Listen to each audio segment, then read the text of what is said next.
अस्सलाम वालेकुम स्टूडेंट्स, आज हम अपना जो कंटिन्यूसली सेशन कर रहे हैं, इस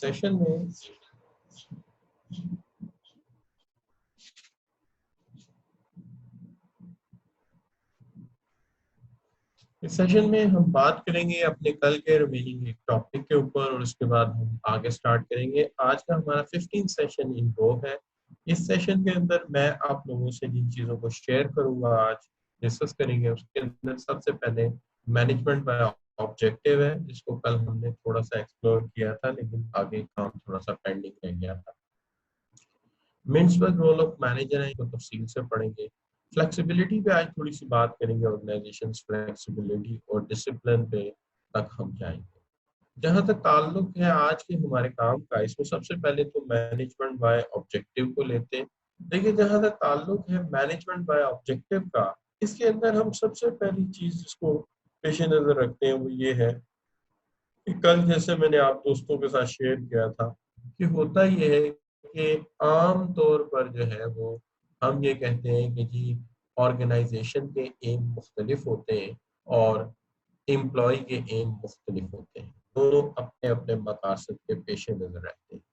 मिसाल के तौर पे एक एम्प्लॉय सुबह सुबह काम पे निकलता है या अपनी जॉब के लिए निकलता है, तो उसके जहन में होता है कि वो अपनी फैमिली के लिए अर्न करेगा, अपने बच्चों के लिए अच्छा करियर बनाएगा, ठीक है जी, और अपनी जिंदगी को आसाइशात फ्राहम करेगा। लेकिन ऑर्गेनाइजेशन के पास जब वो पहुंचता है तो उनका एम ये होता है कि हम अपने प्रोडक्ट को पॉपुलर बनाएंगे, हम अपने प्रोडक्ट को ज्यादा फेमिलियर बनाएंगे, हम ज्यादा बड़ा मार्केट शेयर अर्न करेंगे। तो ये उनके जो होते हैं मकासद होते हैं। अब यहाँ पे जो बात अहम है वो ये है कि ऑर्गेनाइजेशन का ये मकसद है कि एम्प्लॉय के जो एम्स हैं, इंडिविजुअल एम्स, उसको ऑर्गेनाइजेशन के एम्स के साथ मैच किया जाए। अगर हम ऑर्गेनाइजेशन के एम्स को एम्प्लॉयज के एम्स के साथ मिलाना और लिंक अप करने का नाम ही मैनेजमेंट बाय ऑब्जेक्टिव है। कि मैनेजमेंट बाय ऑब्जेक्टिव का मतलब ये है कि ऑर्गेनाइजेशन ये कहे कि अच्छा जी, अगर हमारा मार्केट शेयर बढ़ेगा तो हम इंडिविजुअल को भी ज्यादा बेनिफिट्स देंगे। अगर हमें मार्केट ज्यादा पे बैक करेगी तो हम उसको कार देंगे, उसको बोनसेस देंगे, जिससे उसने जो अपने करियर में सोच रखा है उसको वो अचीव कर सकेगा। लिहाजा अगर ये दोनों एम्स मिला दिए जाए, जैसा कि यहाँ पे मैंने दो बॉक्सेस बनाए हैं, दो सर्कल्स बनाए, एक सर्कल में देखिए ऑर्गेनाइजेशनल गोल्स लिखे हुए हैं, दूसरे में इंडिविजुअल गोल्स लिखे हुए हैं। दोनों को मिलाने की कोशिश की जाए तो इसे मैनेजमेंट बाय ऑब्जेक्टिव कहते हैं। So management object by objective is an performance management approach in which a balance is sought between objectives of employee and objective of an organization। दोनों के दरमियान एक बैलेंस पैदा कर दिया जाए, तो इसको हम कहेंगे ये मैनेजमेंट बाय ऑब्जेक्टिव्स। अब इसका एक तरीकाकार है। तरीकाकार इसका ये है कि देखिए, सबसे पहली चीज तो ये है कि हमें डिटर्मिन करना है और रिवाइज करना है कि हमारी ऑर्गेनाइजेशन का ऑब्जेक्टिव एक्चुअली है क्या। पहले इन्हें समझ, तो दो ही एंटिटीज है ना जी, एक ऑर्गेनाइजेशन की बात कर रहा हूँ, एक एम्प्लॉय की बात कर रहा हूँ, ज्यादा तो है ही नहीं है, तो दो ही बंदे। तो पहले ऑर्गेनाइजेशन का ऑब्जेक्टिव समझ लेते हैं, जहां पे इस वक्त मेरा कर्सर पॉइंट हो रहा है। और दूसरी तरफ हम क्या करते हैं, दूसरी तरफ हम ट्रांसलेट कर लेते हैं, या दूसरी तरफ जो है हम लिंक अप कर लेते हैं, किसको जी, ट्रांसलेट कर लेते हैं ऑब्जेक्टिव को अपने एम्प्लॉय के। दोनों ऑब्जेक्टिव हो गए। अब हम इनको साइमल्टेनियसली स्टिमुलेट कर लेते हैं कि कौन से एम्स आपस में लिंक अप हो सकते हैं, और फिर उनको लिंक अप कर देते हैं। तो देखिए, बड़ा आसान सा स्टेप्स है। पहला स्टेप ये है कि आप जो है वो ऑर्गेनाइजेशनल ऑब्जेक्टिव्स अपने समझिए, फिर ट्रांसलेट कीजिए एम्प्लॉय के ऑब्जेक्टिव्स को, और फिर स्टिमुलेट कीजिए जो भी आपके ऑब्जेक्टिव्स हैं उनको आपस में लिंक अप कीजिए, और फिर मॉनिटरिंग कॉन्टिन्यूस करते रहिए कि इसमें कोई मसला तो नहीं है, एवेल्युएट करते रहिए और रिवॉर्ड करते रहिए अचीवमेंट को। और ये ऑन गोइंग प्रोसेस है, इसमें एरोस दोबारा क्यों से मिला दिया गया, because it's on going process. जैसे जैसे ऑर्गेनाइजेशन अपने ऑब्जेक्टिव अचीव करती जाएगी, नए ऑब्जेक्टिव आते जाएंगे।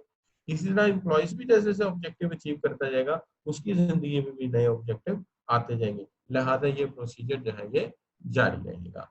तो पीटर ड्रकर साहब कहते हैं कि आसान तरीका ये कि पहले ऑर्गेनाइजेशन का ऑब्जेक्टिव समझो, फिर एम्प्लॉय के ऑब्जेक्टिव समझो, फिर दोनों को स्टिमुलेट कर लो, और फिर मॉनिटर कोचिंग करते रहो प्रोग्रेस की, और एवेल्युएट और रिवार्ड करते रहो, और फिर दोबारा इस प्रोसेस को रिपीट करते रहो टाइम टू टाइम, ताकि हम इस सिलसिले को इसी तरह चलाते रहें। सबसे पहली बात यह है कि क्या यहाँ पे हमें मैनेजमेंट बाय ऑब्जेक्टिव, वालेकुम अस्सलाम तमाम बच्चों को, और क्या यहाँ तक हमें जो है वो बात समझ आ रही है आपको? जो है मैंने कही मैनेजमेंट ऑब्जेक्टिव के मीनिंग क्या है, तमाम बच्चों को मीनिंग समझ आ गई है? मैं आपके कमेंट्स में देख रहा हूँ बच्चों, कमेंट्स कर दीजिए, अनम कर दें, ठीक है जी, जिलानी साहब कर दें, ठीक है, सना जवेद कर दें, यस बिल्कुल ठीक हो गया। तो यहाँ तक आपको समझ आ रही है, ठीक है। तो जैन अंजुम बेटा आप अपने देखिए जरा स्पीकर वगैरह देखिए अपने डिवाइस का, तो बाकी बच्चों को अगर समझ आ रही है तो इसका मतलब आवाज भी जा रही है, ठीक है जी। तो फैंटास्टिक मिल रहा है, यस सर मिल रहा है, ठीक है जी। अच्छा, तो मंसूर कह रहे हैं कि रिपीट कर देते हैं एक दफा। तो मंसूर बात हम ये कर रहे थे बेटा कि ऑब्जेक्टिव्स जो है एक तरफ ऑर्गेनाइजेशन के हैं कि वो मार्केट शेयर चाहते हैं, अच्छा प्रॉफिट चाहते हैं, ब्रांड इमेज चाहते हैं। दूसरी तरफ इंडिविजुअल है, एम्प्लॉय है, वो अपने लिए अच्छी गाड़ी चाहता है, घर चाहता है, उसके अपने मकासद है। तो हम क्यों ना ऐसा करें कि इन दोनों को आपस में मिला दें, कि जैसे ही कंपनी अच्छा मार्केट शेयर अचीव करे तो उसे घर बनाने के लिए फंडिंग कर दे, गाड़ी लेने के लिए फंडिंग कर दे। इस तरह क्या हो कि पहले हम ऑर्गेनाइजेशन के ऑब्जेक्टिव समझते रहे, फिर उसके बाद एम्प्लॉय के, देखिए दूसरा सर्कल क्या है, एम्प्लॉय के, ठीक है जी। और उसके बाद दोनों को स्टिमुलेट कर दें और फिर मॉनिटर करते रहे कि कहाँ पे ये आपस में सही लिंक है, कहीं नहीं है, ठीक कर दें, और एवेल्युएट करके रिवॉर्ड करते रहे। और फिर आपको मैंने अभी बताया कि जब ऑर्गेनाइजेशन अपने एक ऑब्जेक्टिव अचीव कर लेती है तो फिर आगे नए ऑब्जेक्टिव आ जाएंगे। इसी तरह एम्प्लॉय भी जैसे जैसे ऑब्जेक्टिव अचीव होते जाएंगे, नए टारगेट रखता जाएगा, लिहाजा इन्हें टाइम टू टाइम हम मैच करते चले जाएंगे। तो ये बात हम कर रहे थे। अब यहाँ पे जो दूसरी बात हम कर रहे हैं वो ये कर रहे हैं कि objectives are determine with the employees, के ऑब्जेक्टिव डिटरमिन किए जाते हैं एम्प्लॉयज के साथ मिलकर, और ऑब्जेक्टिव को फॉर्मुलेट किया जाता है दोनों तरीकों से, क्वालिटेटिव भी और क्वांटिटेटिव भी, ताकि हम इसके अंदर कोई किसी किस्म के, अगर सारे क्वालिटेटिव होंगे तो मैयर करना मुश्किल होगा, तो हमें क्वालिटेटिव और क्वांटिटेटिव दोनों तरह से देखते हैं। एम्प्लॉयज को साथ मिला के ऑब्जेक्टिव डिटरमिन किए जाते हैं। और ऑब्जेक्टिव हमेशा याद रखिए, कोई भी ऑब्जेक्टिव किसी भी इंसान को रखना है, ना तो ज्यादा आसान होना चाहिए ना ज्यादा मुश्किल होना चाहिए, चैलेंजिंग होना चाहिए और मोटिवेटेड होना चाहिए। और हमें टाइम टू टाइम कोचिंग करते रहना चाहिए और अपने एम्प्लॉयज को फीडबैक देते रहना चाहिए कि आपने क्या अचीव कर लिया है और क्या अचीव करना अभी बाकी है। तो ये दोनों चीजें जो है इसके साथ तय करते रहना चाहिए। रिवॉर्ड को, रिकग्निशन को, अचीविंग को जो है हमें रिक्वायरमेंट है जाहिर है एम्प्लॉय की, इसको देखते रहना चाहिए ताकि उसको रिवॉर्ड किया जा सके। और basic principle growth and development है, पनिशमेंट नहीं है। इसका कतई मकसद नहीं कि हम किसी को सजा दें, बल्कि मकसद ये है कि सब लोग अचीव करें और जो कुछ वो अचीव करें उसके प्लेयर को ज्यादा अच्छा इंजॉय करें। तो जब डिटर्मिन करेंगे हम ऑब्जेक्टिव को, तो एम्प्लॉयज को अपने साथ मिलाएंगे, उनकी राय से करेंगे, इनको फॉर्मुलेट करेंगे दोनों सेंस में, इनको जो है वो न्यूमेरिक भी और इनको क्वालिटेटिव दोनों तरह से करेंगे। और एम्प्लॉय के लिए ऐसे चैलेंजेस रखेंगे जो उसके लिए जरा मुश्किल भी हो और ज्यादा आसान भी ना हो, यानी चैलेंजिंग हो। और उसको फीडबैक देते रहेंगे, क्या अचीव कर लिया, क्या रह गया, और रिवॉर्ड करेंगे, रिकग्निशन देंगे, एप्रिसिएशन देंगे, ताकि चैलेंजेस को अचीव करने के बाद उसके अंदर sense of player, sense of achievement भी आता है। जैसे हैसबर्ग में हमने कहा था कि सेंस ऑफ अचीवमेंट आना चाहिए। तो बेसिक प्रिंसिपल ये है कि ग्रोथ हमारा मकसद है, पनिशमेंट देना किसी को हमारा मकसद नहीं है। तो चलें देखते हैं हमें कितना समझ आया है। ये सवाल आपके सामने रखते हैं। If an organization successful link organizational objective with employees objective and needs, we called it, हम इसको क्या कहेंगे?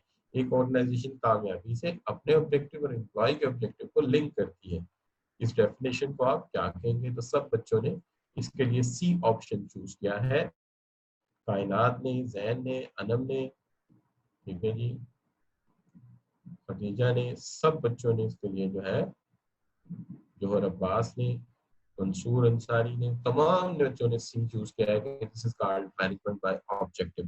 तो आपने ये जो एमसीक्यू मैं आपको सेंड कर दूंगा ना बाद में पीडीएफ में, तो आप ये डेफिनेशन उसकी जगह लिख सकते हैं, मैनेजमेंट बाय ऑब्जेक्टिव की जो इसका टाइटल है एमसीक्यू। तो ये बच्चों हो गया हमारा फर्स्ट वन जो हमने कहा था। अब मसला आ जाता है मिन्सबर्ग रोल बाय मैनेजमेंट। देखिए मिन्सबर्ग के जो रोल है वो तीन तरह के हैं। एक है इंटरपर्सनल, दूसरे हैं इंफॉर्मेशनल और तीसरे हैं डिसीजनल। तीन तरह के रोल मिन्सबर्ग के हैं। यह जरूरी चीज है। पहली है इंटरपर्सनल। इंटरपर्सनल अगर आपके लिए मुश्किल लफ्ज है तो मैं आपको इसको कह सकता हूँ, उर्दू में हम इसे कह सकते हैं एक समाजी रोल। आप आसानी के लिए इसे कह सकते हैं ऐसा रोल जो इंसानों के साथ बातचीत से वाबस्ता है, इंसानों के साथ कम्युनिकेशन से वाबस्ता है। तो इंसानों के साथ कम्युनिकेशन के साथ जो वाबस्ता रोल है उसको कहा जाता है इंटरपर्सनल रोल्स। ये तीन रोल्स। अच्छा, जो दूसरे रोल्स हैं वो है इनके जिसको वो कहते हैं इंफॉर्मेशनल रोल। इंफॉर्मेशनल रोल ऐसे रोल होते हैं जिसके अंदर मालूमात को कलेक्ट किया जाता है और आगे लोगों तक पहुंचाया जाता है। मैं रिपीट करता हूँ, मालूमात को कलेक्ट किया जाता है और आगे लोगों तक पहुंचाया जाता है। और तीसरे रोल जो है वो डिसीजनल है। डिसीजनल रोल जो है आप कह सकते हैं ऐसे रोल जिसके अंदर आप फैसला साजी करते हैं, आप फैसले करते हैं, डिसीजन लेते हैं। तो ये डिसीजनल रोल कहलाते हैं। तो तीन रोल हो गए। एक रोल कौन सा है? डिसीजनल, अभी मैंने कहा फैसला साजी के रोल। एक रोल मैंने कौन सा बताया आपको? इंफॉर्मेशनल रोल, मालूमात के लिए इल्मी तौर पे मालूमात इकट्ठी करना, लोगों तक पहुंचाना। और पहला रोल जो मैंने डिस्कस किया ये इंटरपर्सनल रोल। इंटरपर्सनल रोल यानी आप ये कह लीजिए कि जो के लोगों की मालूमात के लिए के लोगों से वाबस्ता बातचीत, कम्युनिकेशन और डिस्कशन से वाबस्ता है। इसके अंदर अगर आप देखेंगे तो एक रोल जो है आपका, उसको सबसे पहले रोल को आप कहते हैं फिगर हेड। क्या कहते हैं जी? Figure head. अब जो फिगर हेड का रोल है ये एक ऐसा रोल है जिसके अंदर आप क्या करते हैं, जिसके अंदर आप as a head of organization deal करते हैं। ये सिंबॉलिक रोल है। सिंबॉलिक रोल का मतलब होता है कि ये एक रस्मी रोल है। ये एक रस्मी रोल है, ये एक सिंबॉलिक रोल है। इसके अंदर आपने करना क्या है? इसके अंदर आपने ये करना है कि as a head of organization लोगों के साथ एक डिस्कशन या एक सेरेमोनियल रोल प्ले करना है। सेरेमोनियल रोल जो है इसको हम कहते हैं रस्मी रोल। अब ये जो रस्मी रोल होता है इसको हम ये कह सकते हैं, आप ये कह सकते हो कि जैसे आपका फर्ज कीजिए कि किसी कोर्ट में कोई कंपनी के ऊपर केस चल रहा है, तो वहां पर जाना है एक मैनेजर ने, और मैनेजर ने जाके वहां पर क्या करना है? पेश होना है अपनी कंपनी की तरफ से। तो ये रस्मी रोल है। इसी तरह कोई डेलीगेशन आ गया है। अच्छा, अब ये रस्मी रोल किस तरह से? जरा गौर कीजिए कि अगर फर्ज कीजिए, मैं सिर्फ फर्जी तौर पे कह रहा हूँ कि पैकेजेस कंपनी के ऊपर कोई केस कर दिया किसी ने, ठीक है जी। अब पैकेजेस जो है वो क्या करता है कि जज साहब कहते हैं कि जरा पैकेजेस को अदालत में तो बुलाओ। तो क्या पैकेजेस की बिल्डिंग जाएगी या पैकेजेस का जो है वो आप मशीनरी उठा के, इक्विपमेंट उठा के ले जाएंगे? ऐसा तो कुछ नहीं होगा। तो कौन जाएगा जी पैकेजेस की तरफ से? एक मैनेजर जाएगा। और आप ये जानते हैं कि जो मैनेजर का रोल है ये एक सिंबॉलिक रोल है। ये एक सिंबॉलिक रोल है। कहने का मतलब ये हुआ कि आप किसी भी तरह से, लेट मी साइलेंट, साइलेंट।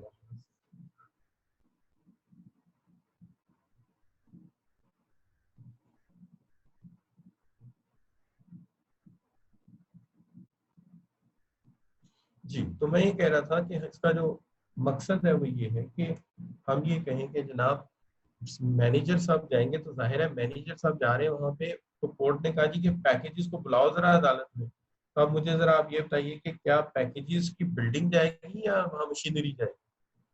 तो मशीनरी तो नहीं जाएगी, वहां पे तो एक मैनेजर साहब जाएंगे। वो मैनेजर साहब जो है उनको सजाए मौत नहीं दी जा सकती या उम्र कैद नहीं दी जा सकती।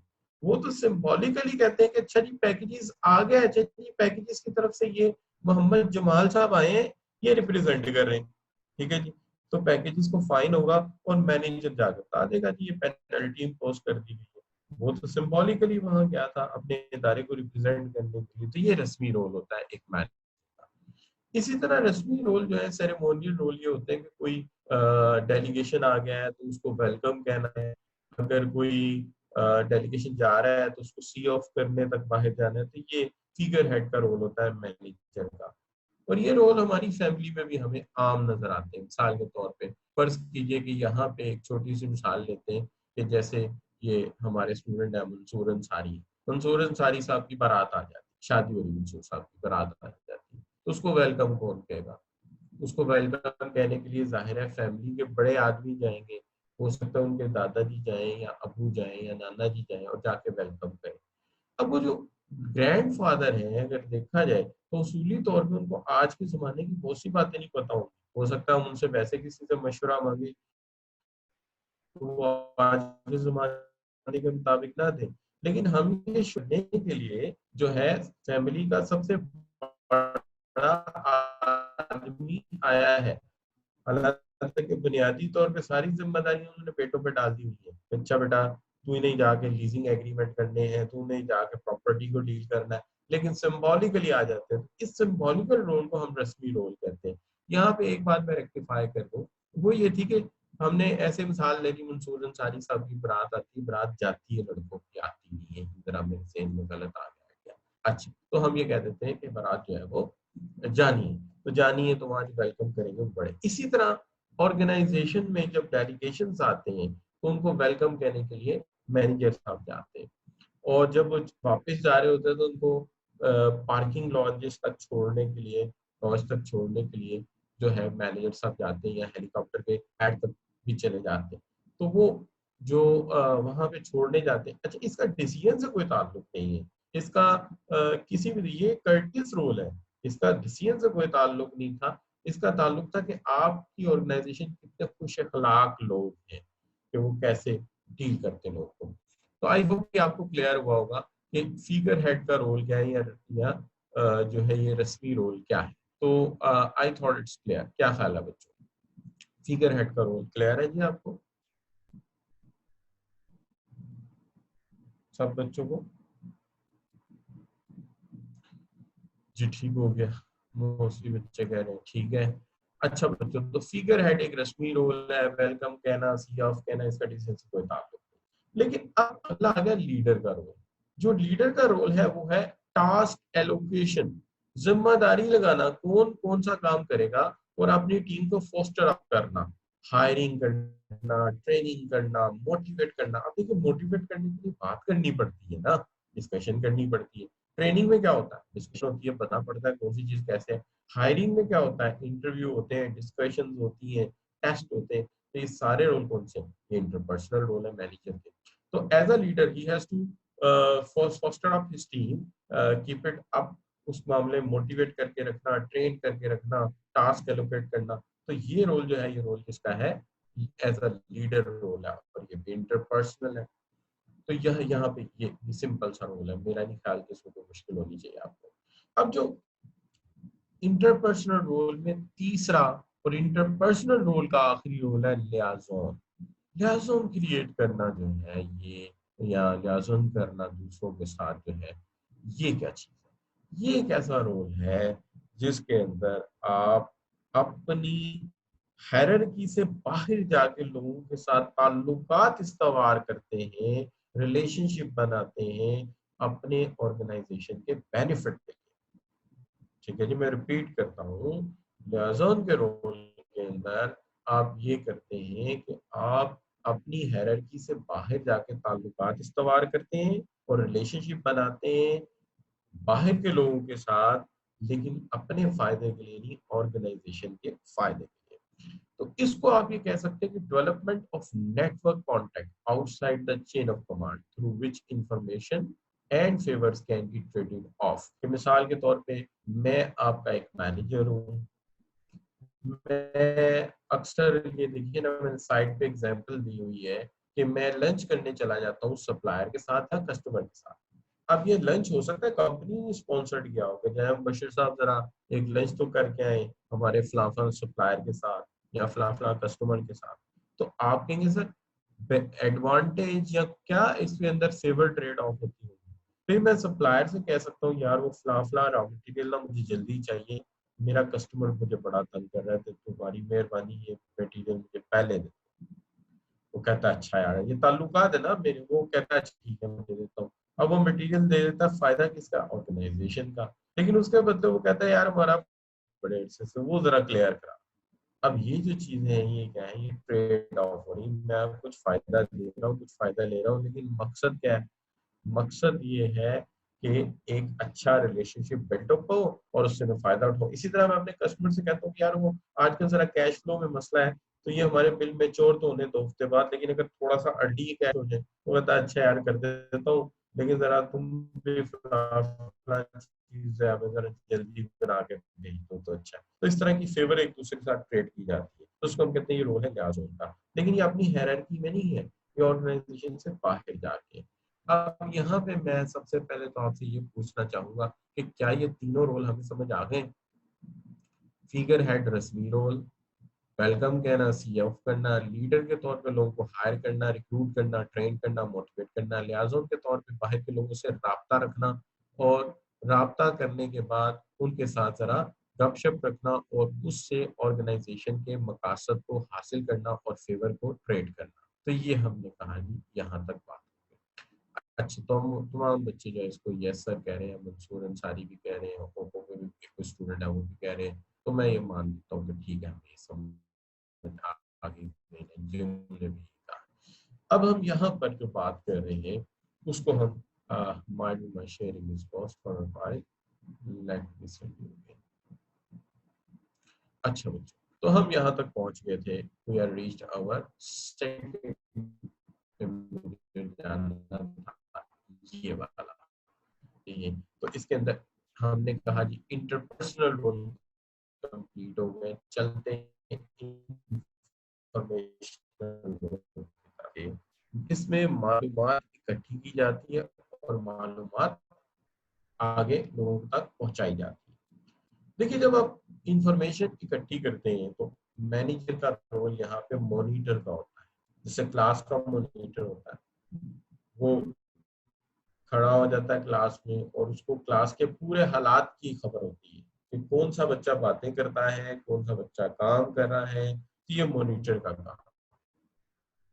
अब एज अ मॉनिटर आपका काम ये है कि आप कलेक्ट करें इंफॉर्मेशन को, सॉर्ट करें और मालूमात इकट्ठी करें। देखिए मालूमात किसी को भी देनी हो तो पहली बात तो ये कि आपके पास इल्म का समुंदर होगा तो उसमें से नहरें निकलेंगी ना। तो जब इल्म ही नहीं होगा तो उसमें से क्या किसी ने हासिल करना है। तो सबसे पहली बात तो ये कि आप मॉनिटर अच्छे बने, यानी मालूमात इकट्ठी करें। अब आप कहेंगे सर मैनेजर मालूमात कैसे इकट्ठी करता है। देखिए मैनेजर एक क्रिटिकल आई करता है, किसी आम इंसान को एक फाइनेंशियल स्टेटमेंट देता हूँ, वो देखेगा अच्छा यार ये जो है रेट ऑफ रिटर्न निकल रहा है हमारा, ये जो है हमारा पे ऑफ पीरियड आ गया, ये हमारी कॉस्ट है, हमारा प्रॉफिट। मैनेजर ने ऐसे नहीं देखना, मैनेजर ने इसको क्रिटिकल आई से देखना है। उसने पिछली रिपोर्ट को इस रिपोर्ट से कंपेयर करना है और फोरकास्टेड फिगर्स जो है उनको भी कंपेयर करना है, यानी उसने मुआवजा करके एक पूरा मॉडल और इल्म जनरेट करना है, एक पूरा नॉलेज। तो वो हमेशा चीजों को जो है वो पढ़ता नहीं है, वो चीजों को एनालिसिस करता है। तो ये रोल है मॉनिटर का कि वो चीजों को एनालिसिस करे। यहाँ मैं आपको साथ साथ ट्रिक भी देता जा रहा हूँ कि आपने फ्यूचर में क्या बनना है। ठीक है जी, तो आपने क्या करना है फ्यूचर में, आपने जो है वो इस तरह से मालूमात को इकट्ठा करना है। अच्छा, रीडिंग करनी है रिपोर्ट की और सबऑर्डिनेट से मालूमात नहीं लेनी बल्कि इंटेरोगेट करना है। इंटेरोगेट होता है तहकीक करना, या वो कहते हैं इन्वेस्टिगेशन करना, इन्वेस्टिगेट करना कि जी अच्छा मेरा एक मार्केटिंग का सेल्स रिप्रेजेंटेटिव है, वो मार्केट से आया है, मिसाल दे रहा हूँ, मार्केट से आया है, मैं पूछता अच्छा यार वो क्या बनना गए थे आज भट्ट साहब के पास। हाँ यार वो भट्ट साहब के पास सर मैं गया था, लेकिन भट्ट साहब ने कहा कि मैं आज आपसे नहीं मिल सकता। अब एक आम आदमी कहेगा अच्छा नहीं मिलता, चलो ठीक है, लेकिन चूंकि मैं मैनेजर हूँ मैं इतनी बात तो नहीं पूछूंगा। तो मैं कहूंगा आपको किसने ये बात कही कि मुझे उनकी पीए ने ये बात कही। अच्छा जब आप वहां बैठे थे तो साथ कौन बैठा था। तो वो कहता है अच्छा सर वो एक कंपनी है हकीम इंसान, उसका सेल्स एजेंट वहां बैठा, तो उसकी आज अपॉइंटमेंट थी, तो वो मेरी जगह मिलने जा रहा था। अब देखिए वो तो सिर्फ इतनी बात कह रहा था ना, कि ये बात, ये अच्छा मैं मिलने गया था वो नहीं मिला, लेकिन मैंने इन्वेस्टिगेट करके ये बात हासिल कर ली कि मेरा जो कंपेटिटर है उसका सेल्समैन वहां बैठा हुआ था और उससे बट सब मिल रहे थे, मेरे सेल्समैन से नहीं मिले। इसका मतलब ये होगा कि मेरा सेल्स रिप्रेजेंटेटिव यहाँ मार खा गया है और उनका सेल्स रिप्रेजेंटेटिव जो है शायद डील को मेच्योर करने की पोजीशन में पहुंच चुका है। तो ये होता है एक मैनेजर का काम कि वो मालूमात को इकट्ठा करे और एज अ मॉनिटर उसको इस तरह एक्सट्रैक्ट करे कि पता चले कि सारे एस्पेक्ट जितने भी वो कवर कर सकता है उसने कवर किए। तो ये है रोल एज अ मॉनिटर। लेकिन जब आप बात करते हैं रोल एज अ डिसिमिनेटर, जब आप बात करते हैं रोल एज अ डिसिमिनेटर, तो देखिए डिसिमिनेटर के तौर पे आपको वही मालूमात जो है वो तकसीम करनी होती है लोगों को। यानी वो मालूमात जो हमारे पास जनरल एस्पेक्ट्स में आई थी उसको हम आगे जो है वो तकसीम कर रहे होते हैं, डिस्ट्रीब्यूट कर रहे होते हैं। अब जब हम इसको डिस्ट्रीब्यूट करने जाते हैं या तकसीम करने जाते हैं, स्प्रेड करने जाते हैं, तो यहाँ पर सबसे बड़ी बात यह है कि क्या हम हर तरह की मालूमात हर बंदे को दे देते हैं। सोचिए, फर्ज कीजिए हम टोयोटा कार मैन्युफैक्चरर है, तो नई गाड़ी लॉन्च करने जा रहे हैं हम लेट्स से टोयोटा जो है वो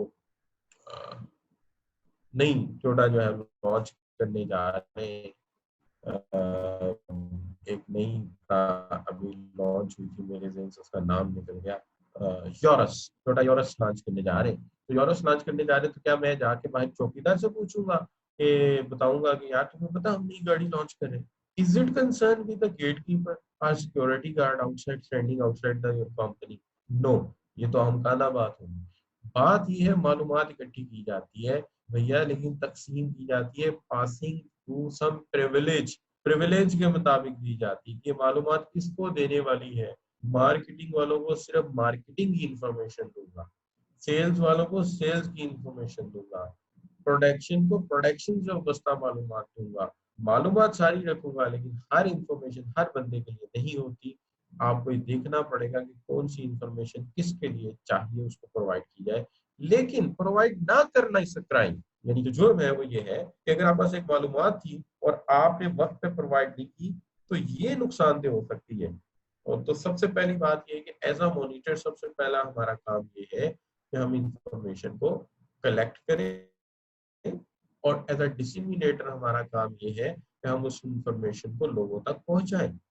अब आगे आ गया एज अ स्पोक्स पर्सन। देखिए आपने अक्सर देखा होगा कि हर ऑर्गेनाइजेशन में कुछ लोग जो है वो इंफॉर्मेशन बाहर जाके देते हैं, एक्सटर्नल एंटिटीज को मालूमात देते हैं। ऐसा अक्सर हम कहते हैं ये हमारा स्पोक्स पर्सन है जो मालूमात बाहर जाके देगा। फर्ज कीजिए हम एक सॉफ्टवेयर हाउस चला रहे हैं, आप मेरी ड्यूटी लगाते हैं कि बशीर साहब आपने जो है इस सॉफ्टवेयर की फंक्शनैलिटी पे जाके प्रेजेंटेशन देनी। तो अब जब मैं प्रेजेंटेशन देने जा रहा हूँ then I am your spokesperson, मैं आपकी तरफ से एक स्पोक्स पर्सन।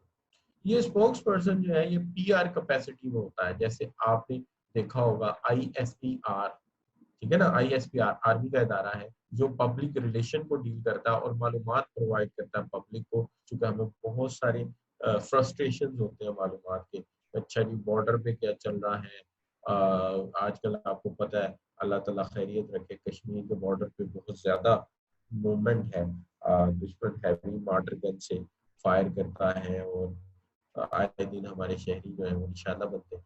तो हमारी कोशिश होती है कि मालूमात हमें मिले, चूंकि जाहिर है हमारे प्यारे हैं तो हम जानना चाहते हैं। तो क्या करती है आर्मी, आर्मी ने एक इदारा बनाया हुआ आईएसपीआर, तो वहां से अक्सर एक जनरल साहब की ड्यूटी होती है, वो मीडिया पे आते हैं और मीडिया के लोगों को बताते हैं कि क्या फायर हुआ था, किसका नुकसान हुआ, क्या क्या सिचुएशन थी। वो हमें क्लियर करते हैं, क्या इसके कि हम किसी दूसरे के मीडिया से सुने हुए अपने मीडिया से हमें क्लियर करते हैं। तो ये जो है इसी तरह से हमारी ऑर्गेनाइजेशन का भी आईएसपीआर होता है, हमारी ऑर्गेनाइजेशन का भी पब्लिक रिलेशन होता है। और वहां पे जाके एक ऑर्गेनाइजेशन का जो रिप्रेजेंटेटिव है वो बाहर जाके कम्युनिकेट करता है, प्रेजेंटेशन देता है। जैसे यहाँ एग्जांपल दी है sales presentation to prospective the customer, तो कस्टमर प्रोस्पेक्टिव कस्टमर को हम दे रहे हैं सेल्स प्रेजेंटेशन दे रहे हैं। तो यहाँ पे हम स्पोक्स पर्सन है। तो आप देखिए मॉनिटर के तौर पे हमने मालूमात इकट्ठी की, उसको इंटेरोगेट करके रिपोर्ट्स को पढ़ के एक इलम बनाया। डिसिमिनेटर के तौर पे हमने वो मालूमात जिसको चाहिए थी तकसीम की, और स्पोक्स पर्सन के तौर पे हमने मालूमात ऑर्गेनाइजेशन से बाहर जाके एक्सटर्नल एंटिटीज को मालूमात फराहम की ऑर्गेनाइजेशन की पॉलिसी के मुताबिक। तो इसको हम कहेंगे आप यहाँ पे स्पोक्स पर्सन। तो हम यहाँ पर देखते हैं कि क्या हमें इंफॉर्मेशनल रोल्स की समझ आई है। तो यहाँ पर जो है वो कौनैन सैयद हमें बताएंगे, उसके साथ साथ मंसूर भी बताएंगे कि कहाँ तक हमें समझ आई है, नबील भी बताएंगे, अब्दुल्ला शेख भी बताएंगे। शाबाश, बताइए जरा। जी, मैं देख रहा हूँ कमेंट्स में मंसूर ने यस सर कह दिया है, जवेरिया जैन ने भी कह दिया है, कायनात ने भी कह दिया है, दानियाल, और इसके साथ साथ जो है Sheikh Usman, Shahroz Khan, outstanding, Jilani.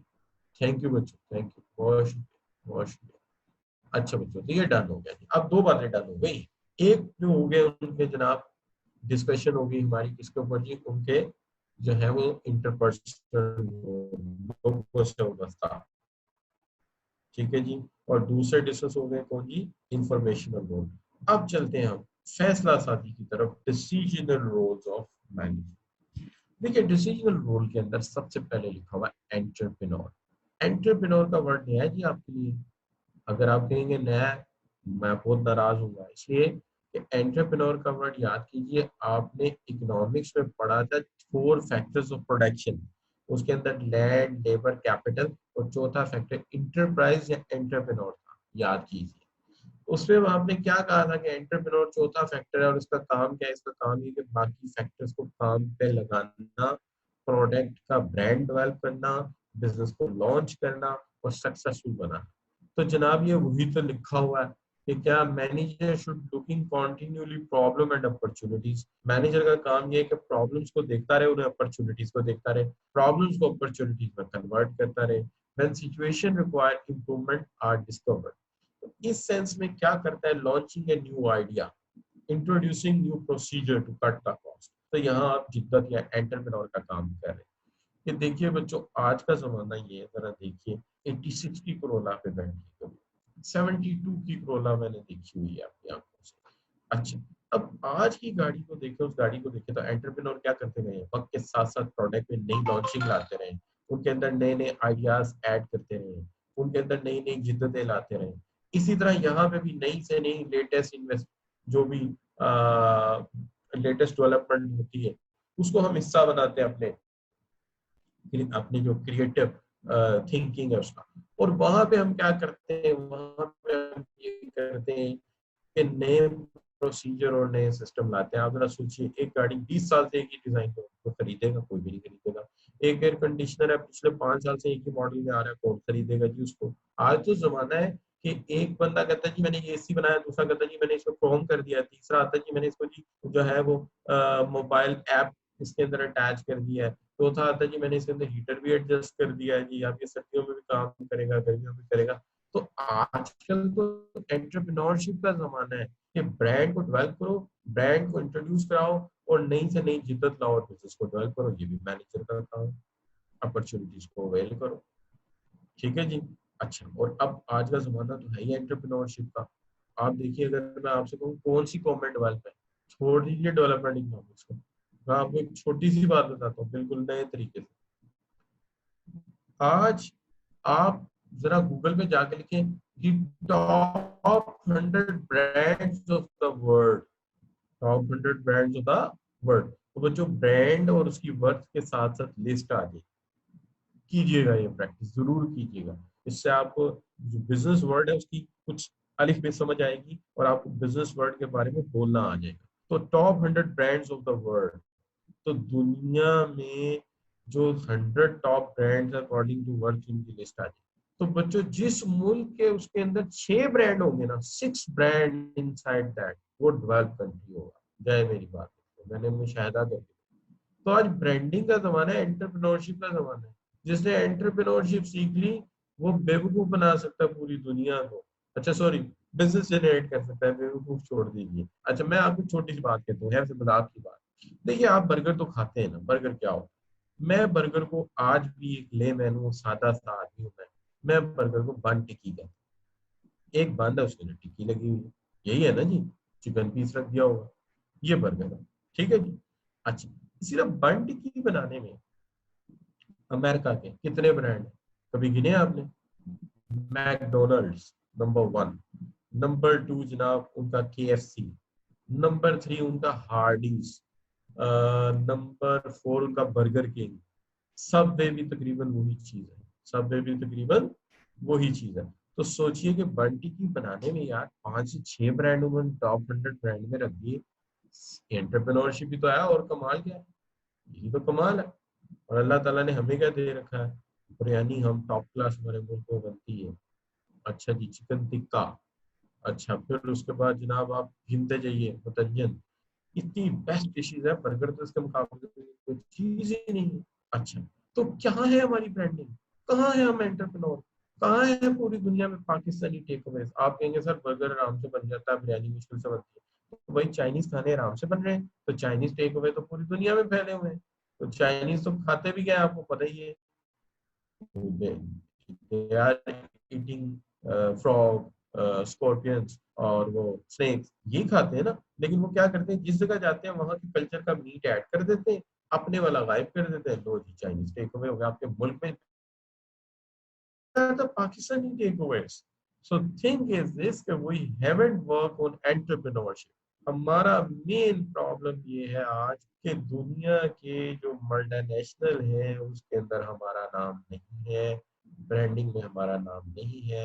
Unfortunately unfortunately unfortunately हमने अकाउंटेंट प्रोड्यूस भी कर दिए, हमने कंप्यूटर प्रोग्रामर भी प्रोड्यूस कर दिए, हमने एंटरप्रेन्योर प्रोड्यूस बहुत कम किए। तो आपने बच्चों जब आप क्वालिफाई करो, हमेशा इस बात पे सोचना है कि यार क्या ऐसी प्लानिंग है कि Pepsi and Coke standing from 1890 towards आज, और उनका जो है वो इतना लंबा बिजनेस साइकिल चल रहा है, तो आप लोग भी इसके अंदर आए। सो एनीवे सॉरी, आई कम बैक, मुझे वापस आना चाहिए है।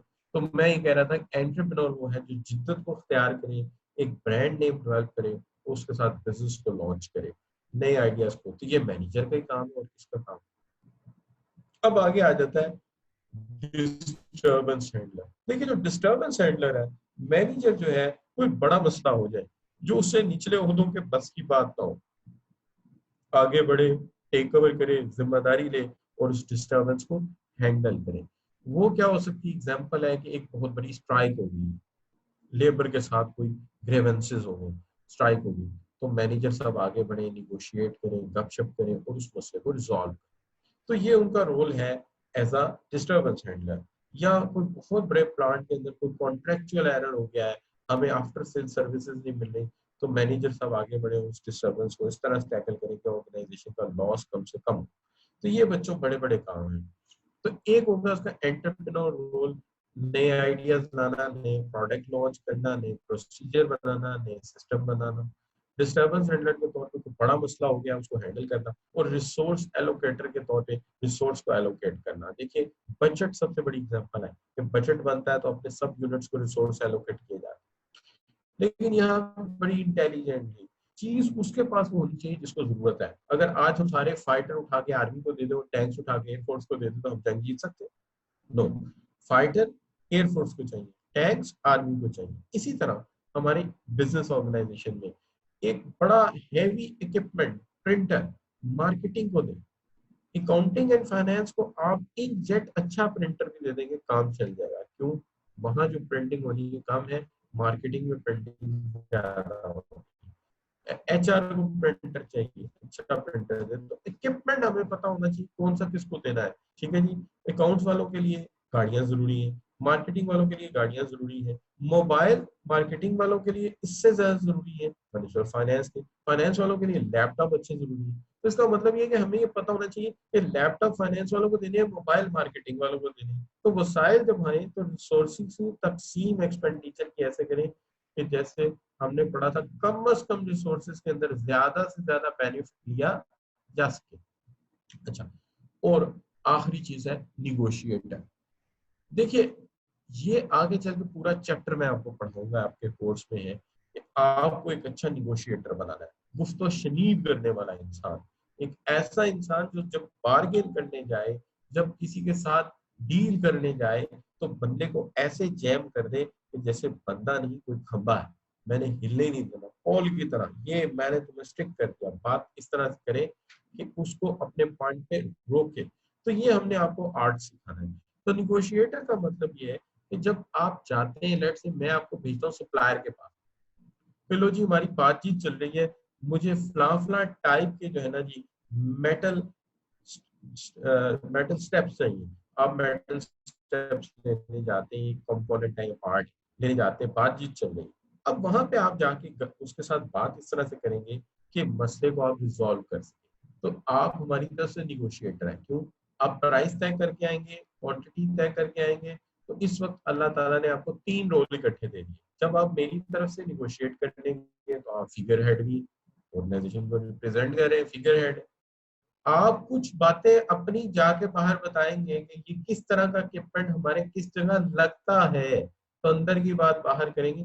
लिहाजा आप स्पोक्स पर्सन भी, और जब आप कीमत के ऊपर यस कराएंगे तो आप फिगर हेड भी हैं, स्पोक्स पर्सन भी हैं, क्योंकि आप वहां गए रिप्रेजेंट करें के सामने मुझे। तो आप मेरी पे अगर आप देखते हो तो आप कुछ बातें बाहर जाके कन्वे करते हो कि जी ये जो पीस मुझे चाहिए कहाँ लगेगा, वहाँ हीट लेवल क्या है, वहाँ टेम्परेचर क्या है। तो आप स्पोक्स पर्सन भी है। और फिर आप प्राइस को भी यस करेंगे। तो आप इस एतबार से देखें तो आप रिसोर्स एलोकेटर भी है। तो आप यहाँ पर 4 रोल प्ले कर रहे हैं। एंटरप्रेन्योर नए आइडियाज को लॉन्च करना, डिस्टर्बेंस हैंडलर कोई स्ट्राइक होगी, कोई मसला होगा उसे सॉल्व करना, रिसोर्स एलोकेटर बजट एलोकेट करना, इक्विपमेंट्स एलोकेट करना, पर्सोनल एलोकेट करना, और उसके बाद निगोशिएटर है, बाहर जाके आप रेट तय करते हैं, चीजों के परचेजिंग करते हैं हमारी तरफ से। तो आप निगोशिएटर भी है। तो अब देखिए यहाँ पे हम शुरू से देखते हैं। इंटरपर्सनल रोल में एक रस्मी रोल है जहाँ वेलकम कहते हैं, सी ऑफ कहते हैं, कोर्ट में जाकर ऑर्गेनाइजेशन को प्रेजेंट करते हैं, फिगर हेड है। आप लोगों को हायर करते हैं, रिक्रूट करते हैं, सिलेक्ट करते हैं, ट्रेन करते हैं, आप लीडर हैं। और आप बाहर जाके सप्लायर और कस्टमर से रिलेशनशिप बनाते हैं ऑर्गेनाइजेशन के मुफाद के लिए, यहाँ यहाँ पर रोल लिहाज होता है। अब आप आगे बढ़ते हैं एज अ मोनिटर। आप इंफॉर्मेशन सेल्स रिप्रेजेंटेटिव बाकी स्टाफ को इंटेरोगेट करके मालूमात इकट्ठी करते हैं, तो आप मॉनिटर हैं। वही मालूमात जब आप एम्प्लॉयज में हस्ब जरूरत तकसीम करते हैं तो डिस्ट्रीमिनेटर है। और वही मालूमात जब आप ऑर्गेनाइजेशन से बाहर जाके लोगों को प्रोवाइड करते हैं तो आप स्पोक्स पर्सन। अब डिसीजनल रोल के अंदर जब आप ये तय करते हैं हम ये प्रोडक्ट बनाएंगे या नहीं बनाएंगे, ये प्रोडक्ट क्रिएट करेंगे, इसके ये आइडियाज है, आप एंटरप्रेन्योर हैं। और जब कोई स्ट्राइक हो गई है, कोई मसला हो गया है और आप उसको हैंडल करें, तो आप उस वक्त क्या है, उस वक्त आप जो है वो डिस्टर्बेंस हैंडलर है। और अगर आप देखिए कि किसी वक्त आपको एक्सपेंडिचर या बजट किसी प्रोजेक्ट का बनाना पड़ता है, तो आप रिसोर्स एलोकेटर है, किसको कितने रिसोर्सेज देने हैं। और जब आप बाहर जाके ऑर्गेनाइजेशन की तरफ से मामलात तय करके आते हैं, तो आप निगोशिएटर हैं। और ये 3 रोल है, फिगर हेड है, स्पोक्स पर्सन है आप, और रिसोर्स एलोकेटर। अब यहाँ पे मैं ये पूछूंगा बच्चों से, अच्छा भाई यहाँ तक कितनी समझ आई है? तो दानियाल बताएंगे, इब्तिसाम बताएंगे, मुझे कायनात भी बताएंगे। Advertising is also a part of entrepreneur effort, entrepreneur effort का हिस्सा है। कायनात इसी का हिस्सा होती है। तो आलमों की बात कर रहे हैं। नहीं, I was talking about international branding, जो कि उसकी मैं बात कर रहा था। ठीक हो गया बच्चों? ओके जी, दैट्स डन। यहाँ तक काम हमारा हो गया, ठीक हो गया बच्चों, थैंक यू। मैं आपका जरा नॉलेज लेवल टेस्ट करते हैं ना, अंडरस्टैंडिंग टेस्ट करते हैं आप लोगों की। तो चले जी, आपके अंडरस्टैंडिंग टेस्ट करते हैं। सबसे पहले तो आपसे ये पूछते हैं, which of the following contain 3 categories used by Mintzberg to group the 10 skills manager need? ये 3 कौन सी कैटेगरीज यूज की हैं मिट्सबर्ग ने यहाँ पे? Tactical, operational, strategic, visionary, missionary, sportive, objective, discretionary, drive. कौन सी 3 कैटेगरीज में तकसीम किया है उसने रोल्स को? तो तमाम बच्चे जो है इस वक्त चूज कर रहे हैं ऑप्शन को। तो सब बच्चों ने बी ऑप्शन लिया है, बिल्कुल ठीक लिया है, that is interpersonal, informational and decision. ऐसा सवाल पेपर में आया है, इसलिए मैंने इसे पिक किया। अच्छा बताओ, which of the following is an interpersonal role of management in Mintzberg classification of 9 managerial role? Which of the following interpersonal role? यानी इनमें से जो रोल लिखे हैं इंटरपर्सनल की कैटेगरी में मैं किसको डालूं? देखते हैं जी। अब पिछली ऑप्शन अगली ऑप्शन जरा सेम आ गई, चल है ठीक है। सब बच्चों ने बी को पिक किया है, तो इससे मुराद है कि फिगर हेड। आप बिल्कुल सही पहुंचे हैं, यहाँ पे जो इंटरपर्सनल रोल है वो फिगर हेड ही है। अच्छा बच्चों, 9 of Mintzberg's 9 managerial role, which is being exercised by a manager who gathers information from contract within the outside the organization. कौन सी ऐसी सिचुएशन है जिसके अंदर जो है मालूमात इकट्ठी करता है मैनेजर, अंदर और बाहर की मालूमात से मालूमात अखज़ करता है, चाहे वो इनसाइड है चाहे वो आउटसाइड है। विद इन एंड आउटसाइड मालूमात इकट्ठी करता है। तो जहां मालूमात इकट्ठी करता है वहां पे अगेन भी ऑप्शन करेक्ट है कि वो क्या है, वो स्पोक्स सॉरी वो क्या है, वो मॉनिटर है। आप बिल्कुल सही कह रहे हैं, वो मॉनिटर है, बिकॉज मालूमात इकट्ठी कर रहा है। ठीक हो गया बच्चों। अब आ गया 10। If a manager is out of office giving presentation on new model of car launched in the market last month। तो एक कार लास्ट मंथ लॉन्च हुई है, उसे प्रेजेंटेशन दे रहा है, ये कौन सा रोल है? ये कौन सा रोल है? प्रेजेंटेशन दे रहा है बाहर जाके, शाबाश। बहुत सी बच्चों ने सी को चूज किया है, बिल्कुल ठीक है जी। ये स्पोक्स पर्सन का रोल है, जब आप अपनी अंदर की मालूमात बाहर देने जाते हैं, रिप्रेजेंट कर रहे होते हैं, और इसको हम इस सेंस में स्पोक्स पर्सन कहते हैं, giving information to outside organization. अच्छा बच्चों, which of the following role of manager is combined three roles of the figurehead, spokesperson and resources? गलती से मैं हाइड नहीं कर सका। निगोशिएटर का रोल एक ऐसा रोल है जो फिगर हेड, स्पोक्स पर्सन और उसके साथ साथ रिसोर्स एलोकेटर के तौर पे तीनों रोल इकट्ठे होते हैं इसके अंदर, इसको निगोशिएटर कहते हैं। अच्छा सवाल था, लेकिन हमारा उसका आंसर जो है मैं हाइड नहीं कर सका। चले कोई नहीं, पता तो लग गया ना कि ये भी क्वेश्चन बन सकता है। अच्छा बच्चों, तो यहाँ तक आने तक हमने ये समझ लिया कि हम क्या कहना चाहते हैं। अब यहाँ पे आज हम बात करें ऑर्गेनाइजेशनल फ्लेक्सिबिलिटी। जरा सोचिए, मैं जब बड़ा यंग था तो मेरी वालदा मुझे कहती थी कि तू बड़ा नवाबी सा आदमी, क्या नौकरी करेगा कल को? तो मैं उन्हें कहता था, अम्मा मैं ऐसी नौकरी करूंगा, I will do a job in which मैं अपनी मर्जी से जाऊंगा और वहां जाकर इंस्ट्रक्शंस दूंगा, तुम ये करो तुम ये करो तुम ये करो, और उसके बाद थोड़ी देर बाद मैं कोट कंधे पे रखूंगा और आ जाऊंगा। आप जरा सोचिए, आप भी ऐसा सोचते होंगे। अरे मैं बच्चा था तो मैं भी ऐसा सोचता था कि एक ऐसी जॉब हो, लेकिन हकीकत में दुनिया बड़ी जालिम है, ऐसा होता नहीं है कि कोट कंधे पे रखें और पहुंच जाए और वहां जाके फिर नवाबी को आप काम करें और जाके बस इंस्ट्रक्शन दो थोड़ी सी, सबको काम बताएं और आ जाए। नहीं, ऐसा नहीं है। हमें डट के काम करना पड़ता है, फुल फ्लैज काम करना पड़ता है। लेकिन यहाँ पे जो मैं बात कर रहा हूँ ऑर्गेनाइजेशनल फ्लेक्सिबिलिटी।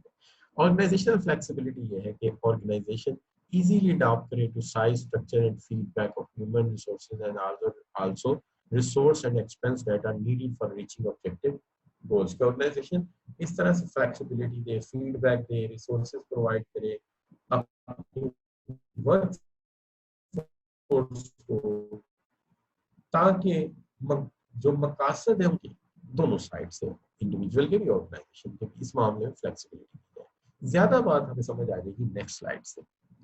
देखिए बात ये है कि हमें काम तो लेना है, तो हम ये भी कर सकते हैं ना कि देखिए मुझे आपसे 10 आवर्स या 8 आवर्स काम लेना है, तो मैं ये कहता हूँ कि मुझे इसकी फिलहाल कोई पाबंदी नहीं है, तो मैं कहता हूँ कि फ्लेक्सिबल वर्किंग आवर्स रख लेते हैं। अच्छा जी, आप आ जाइए और थोड़ा बहुत आप जो है वो 8 से 10 के दरमियान आ जाइएगा, तो आप खुद मैनेज कर लेंगे अपने फैमिली अफेयर्स को, आपकी जिंदगी आसान हो जाएगी। इसी तरह अच्छा, ऐसा सॉफ्टवेयर हाउसेज में अक्सर मैंने देखा है। सॉफ्टवेयर हाउसेज में मैंने कुछ अर्सा सर्व किया, तो वहां मैंने ये देखा है कि वहां पर हमें काम दे दिया जाता है और कोई ज्यादा रिस्ट्रिक्शन नहीं होती किस टाइम पे है, लेकिन जो ऑब्जेक्ट हमें बनाने के लिए दिए जाते हैं वो ऑब्जेक्ट हमें उस टाइम तक बना के देने होते हैं। बस ये हमारा मेन काम होता है। तो अक्सर बात हमारे साथ ये होता था कि हम किसी दिन तो रात लेट गए तक काम कर रहे होते थे, और दूसरे दिन जो है फोन कर दिया, अच्छा मैं आज लेट आऊंगा तो लंच करके घर से चले। तो ऐसा अक्सर होता था। वो भी लोग इसलिए नहीं बोलते थे कि पाँच बात हम 1:30-2 बजे तक घर में भी काम ले आते थे और कर देते थे, इसलिए वो कुछ भी नहीं कहते। तो इसको हम ये कह सकते हैं कि फ्लेक्सिबिलिटी है जो आप इंजॉय कर रहे हैं। इसी तरह possibility for a worker to take some time during the working day to day to solve family problem, तो फैमिली प्रॉब्लम हो जाता है तो सॉल्व करने के लिए लॉन्गर आ रहा है 10 आवर्स के बीच में कोई एक आध घंटा 2 घंटे निकल जाए, जिससे वो जाके अपनी कोई बैंक का काम है, कोई फैमिली का काम है, वो कर ले। Possibility to take few days off without losing vacation days, तो वेकेशन डेज को लूज किए बगैर कोई 1 2 4 दिन की छुट्टी मिल जाए, ताकि जो कोई जरूरी काम है वो हो जाए, छोटी आपकी की मंगनी है, बड़े भैया की शादी है, तो इस तरह की सिचुएशन को डील कर दिया जाए। An employee has a possibility to work partly from home, थोड़ा सा उसे ये भी अलाउ कर दिया जाए कि वो काम जो है वो घर से जाके कर ले। तो हम तो टीचर हैं, हमें तो ये बहुत ज्यादा करना पड़ता है।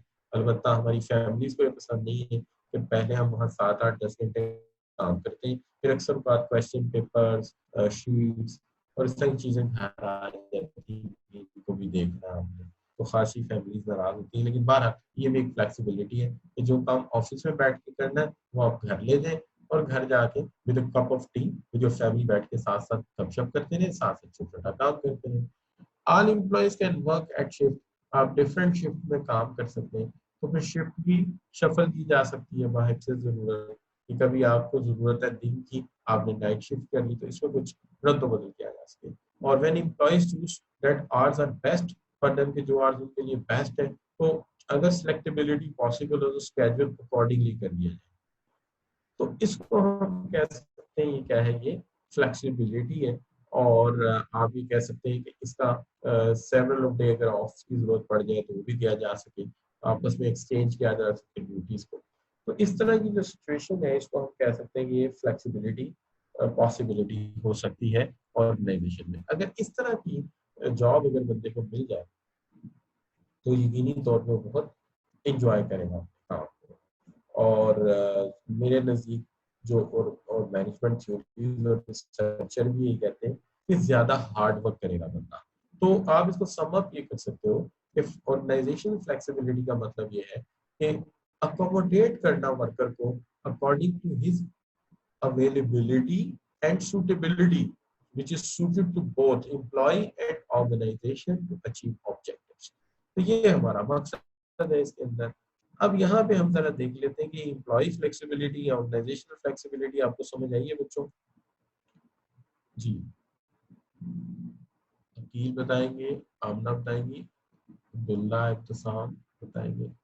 ठीक हो गया बच्चों, मोस्टली बच्चे हमें इसके लिए यस सर कह रहे हैं। ठीक हो गया बच्चों, तो ये समझ आ गया। तो ये छोटा सा एक टॉपिक था, इसके ऊपर हमने थोड़ा सा टाइम लगा दिया। अब बात आ गई क्या जी, कि हमें जो दूसरी चीज जो है जिसको हमें पेश नजर रखना है वो है आपका जो इशू है रिलेटेड विद, आप ये कह लीजिए डिसिप्लिन।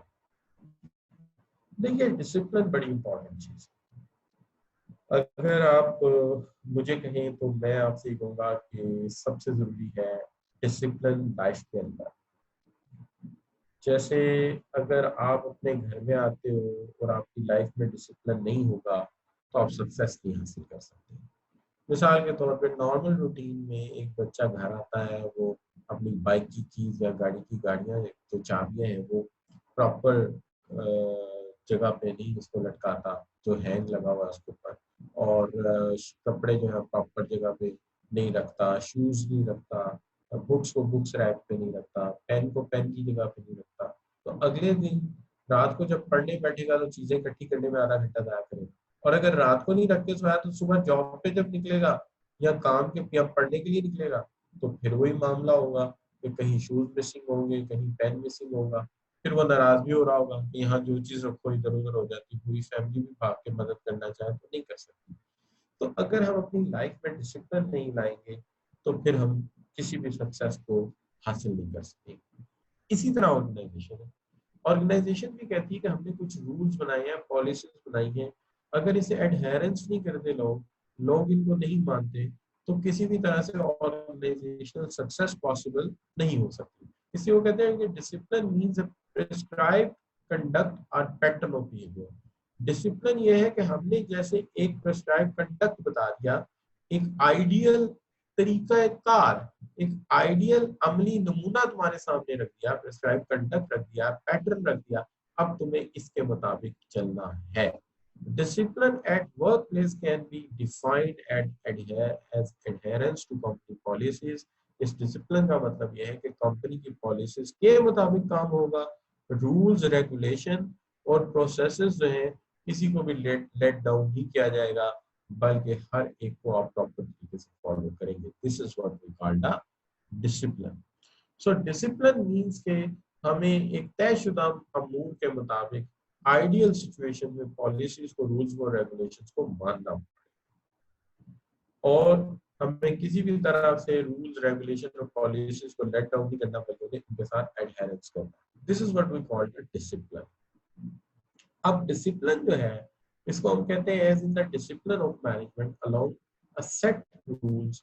हम मेंटेन रखते हैं डिसिप्लिन को, जो कि इंटीग्रल पार्ट है मैनेजमेंट के फंक्शंस का, ताकि हम अपने ऑब्जेक्टिव और गोल्स को हासिल कर सकें और इनको हासिल करने के दरमियान किसी भी किस्म का कॉन्फ्लिक्ट पैदा ना हो, इख्तलाफात पैदा ना हो, डिफरेंस ऑफ ओपिनियन बिला जरूरत पैदा ना हो।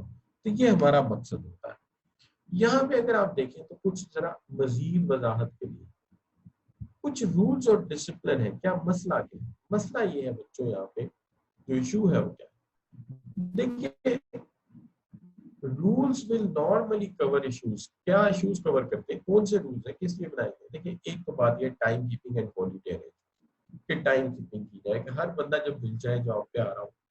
अब कुछ लोगों को तो फ्लेक्सिबिलिटी दी जा सकती है, लेकिन एक ऑटो ऑपरेटर या एक मशीन ऑपरेटर भी अपनी मर्जी से आएगा तो मशीन कब चलेगी, प्रोडक्शन कब होगी? बाकी के 200 मजदूर बैठे वेट कर रहे हैं और की ऑपरेटर बेसिक है, काम नहीं होगा। यहाँ पे डिसिप्लिन ही है। अब हेल्थ एंड सेफ्टी एक इम्पोर्टेंट इशू है कि तारों को कवर कैसे करना है, बिजली के पोल जो है कनेक्शन कैसे जोड़ने हैं, मोटर को कवर कैसे करना है, टाइमिंग चेंज को कैसे कवर करना है, और आपने सब चीजें अनकवर छोड़ी हो और यहाँ पे 2 बंदे जाए फारिग हो जाएंगे, जख्मी हो जाए, कौन जिम्मेदार है? इसी तरह इक्विपमेंट को इस्तेमाल करने का भी तरीका है कि इक्विपमेंट को इस्तेमाल करना है, डैमेज नहीं करना, वेस्ट नहीं करना, कोई मिसकंडक्ट नहीं, कोई बदतमीजी नहीं होनी चाहिए, सब स्टैंडर्ड परफॉर्मेंस नहीं हो, डिस्क्रिमिनेशन ना हो, एक बंदा एक बंदे को प्रायोरिटी दे रहा है, दूसरे को नहीं दे रहा है, डिस्क्रिमिनेशन है। ब्लेइंग एंड हरासमेंट ये भी नहीं होनी चाहिए, क्योंकि ब्लेइंग एंड हरासमेंट ये किसी को बोलने ना देना, हम हर डोमिनेंट हो जाना दूसरे पे, और हरासमेंट ये कि प्रेशर में किसी को रखना या किसी के हकूक को सलब करके रखना। तो आप ये कह सकते हैं कि ये हम अलाउ नहीं कर सकते, इसलिए हमने कुछ डिसिप्लिन और रूल्स बना रखे। इन पर बड़े तफसील से बात करेंगे हम अपने अगले सेशन में, जो कि इंशाल्लाह होगा next week Thursday on the same time. आज के हवाले से हम ये बात कर लेते हैं कि आज का सेशन हमारा कैसा रहा आप लोगों के साथ। आप सब बच्चों के कमेंट्स ले लेते हैं। ये इब्तिसाम बताएंगे आज का सेशन आपको कैसा लगा, अकील नो भी बता दें प्लीज। तो मैं आपके कमेंट्स देख रहा हूँ कि आज का सेशन हमारा कैसा रहा। Before winding up the session, yeah, I'm watching. Some said great, best, great, good. It was good. Everything is clearly defined. Excellent, sir. Mansoor Ansari कह रहे हैं sir, please give example. Negotiator, साहब ठीक होगा, ठीक होगा, ठीक होगा। नेगोशिएटर के लिए बेटा मैं एग्जांपल आपको भी दे देता हूँ। फर्ज कीजिए हम कोई चीज खरीदने जा रहे हैं और खरीदने के लिए हमारी कुछ बातचीत हो चुकी है सप्लायर के साथ, और मैं आपसे कहता हूँ जाए कि आप जाए रेट तय करके आना है, क्वालिटी बता के आनी क्या चाहिए, स्पेसिफिकेशन समझा के आनी है। तो आप जब ये जा रहे हैं और वहाँ तय करके आएंगे रेट क्या होगा, आप कितनी स्केड्यूल में हमें ये चीजें भेजेंगे, तो आप हमारी तरफ से क्या है, निगोशिएटर है। या कोई कॉन्फ्लिक्ट चल रहा है हमारा किसी सेलर के साथ, बायर के साथ, और उसके अंदर उसके कुछ तहफुजात है, और मैं कहता हूँ आप जाए तहफुजात को सुन के आए और मामले को तय करके आना है, हल करके आना है, तो आप हमारी तरफ से क्या है, निगोशिएटर।